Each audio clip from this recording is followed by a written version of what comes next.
हमेशा याद रखना, अंगूर का रस निकालने के लिए उसे कुचला जाता है और हीरा सख्त दबाव में जन्म लेता है।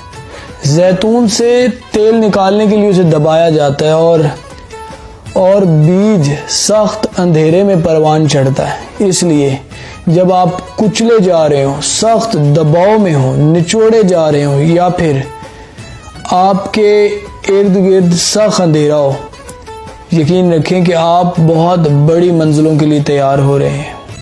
पता है, जो लोग अपने हाथ से अपने आंसू साफ करने की बजाय किसी दूसरे के इंतजार में रहते हैं, आंसू कभी भी उनका पीछा नहीं छोड़ते।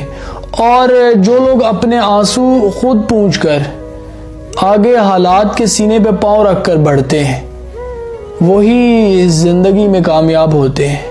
वरना हालात के थपेड़े इंसान को कहीं का नहीं छोड़ते। कभी कभार कुछ लोगों की असलियत का पता होने के बावजूद भी खामोश रहकर सिर्फ देखा जाता है कि उनकी आखिरी हद क्या हो सकती है। और एक बात कहूँ, जब भी कभी जिंदगी में किसी ऐसे इंसान से पाला पड़े तो खामोशी से चलते जाना चाहिए।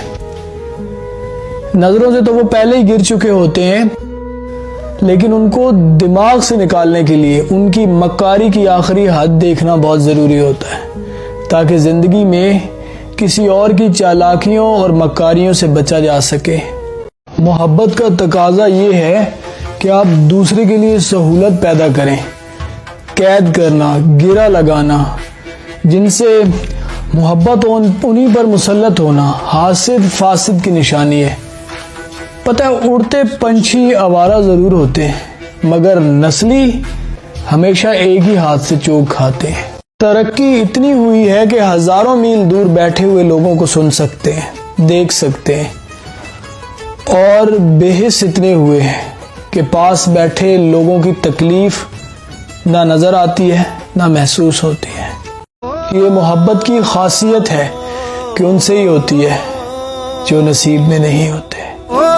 लफ्ज़ों की एक अपनी दुनिया होती है, हर लफ्ज़ अपनी जिम्मेदारी निभाता है। कुछ लफ्ज़ हुकूमत करते हैं, कुछ गुलामी, और कुछ लफ्ज़ हिफाजत करते हैं और कुछ वार। औरत को सुनने के आदाब में से एक ये है कि सबसे पहले उसकी आंखों को सुना जाए।